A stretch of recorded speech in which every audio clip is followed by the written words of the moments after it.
Orange juice और orange squash पे मैंने तैयार की है।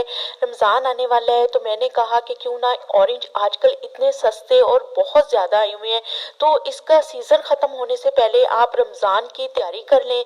तो मैंने भी क्या किया कि ऑरेंज लेके आई ढेर सारे और उनका जूस निकाल के मैंने ऑरेंज स्क्वैश घर पे तैयार कर ली। इसको मैं सेव कर लूँगी, बोतलों में डाल के फ्रिज में रख लूँगी और 2-3 महीने ये ऑरेंज जूस मेरा कभी भी ख़राब नहीं होगा।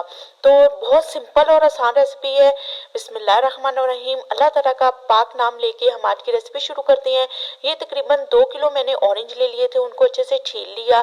छीलने के बाद अब मैंने जूसर मशीन में तमाम ऑरेंज डाल के इनका जूस निकाल लूँगी। ऑरेंज जूस की, ऑरेंज स्क्वैश की ये बहुत आसान और सिंपल सी रेसिपी है व्यूअर्स।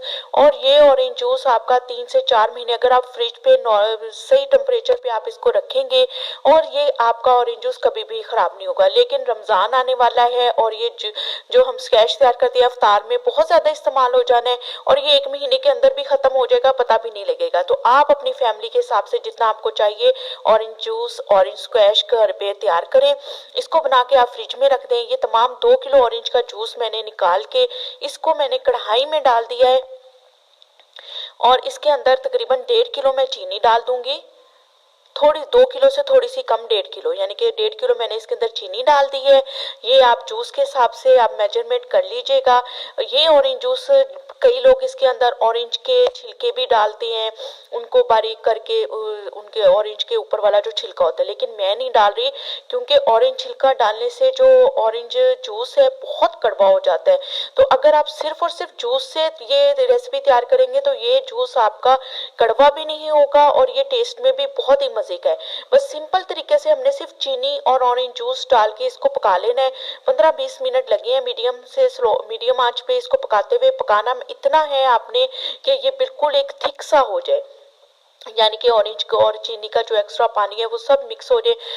जब हमारा मिक्सचर ठीक सा हो जाए, अब ये मैंने हाफ कप के बराबर इसके अंदर लेमन जूस डाल दिया है। लेमन जूस से थोड़ा सा तुष्पन आ जाता है और मजे का टेस्ट होता है ऑरेंज जूस का। उससे क्या होगा कि इसके अंदर थोड़ी सी तुर्शपन आ जाएगा, खटाई आ जाएगी और जिसकी वजह से ऑरेंज जूस बहुत ही मजे का लगता है। तो आपको एक्स्ट्रा सी लेमन डालने की भी जरूरत नहीं पड़ेगी। तो आप पहले ही इसको बना के इसको अब आप ठंडा करें, अच्छे से ठंडा करके इसको मैं अब जग में आपको डाल के दिखा रही हूँ। उसके बाद इसको मैंने बोतलों में, ऐसी बोतलें जिसके अंदर बिल्कुल पानी ना हो उसके अंदर डाल के मैंने इसको 2-3 महीनों के लिए फ्रिज में रख दूंगी। ये मेरी रमजान की एक स्पेशल रेसिपी तैयार होगी है व्यूअर्स, जो आपके साथ शेयर की है। आपको ये रेसिपी कैसी लग रही है तो जल्दी से मेरे चैनल को लाइक करें, सब्सक्राइब करें एंड शेयर करें मेरी वीडियो को ज्यादा से ज्यादा। ये आप देख सकते हैं कितना थिक और परफेक्ट रेसिपी ऑरेंज स्क्वैश की, ऑरेंज जूस की तैयार हो गई है। बस इसको आप जितनी चाहिए आप ग्लास में थोड़ा सा ये हाफ कप के बराबर ऑरेंज जूस डालें, थोड़ा सा पानी बर्फ डाल के, और ये आप इंजॉय करें। रमजान स्पेशल रेसिपी आपके साथ शेयर की गई है व्यूअर्स। तो चैनल को सब्सक्राइब करना जरूरी बनता है, तो जल्दी से मेरे चैनल को लाइक करें, सब्सक्राइब करें, शेयर करें। वीडियो देखने का व्यूअर्स बहुत बहुत शुक्रिया। अल्लाह हाफिज।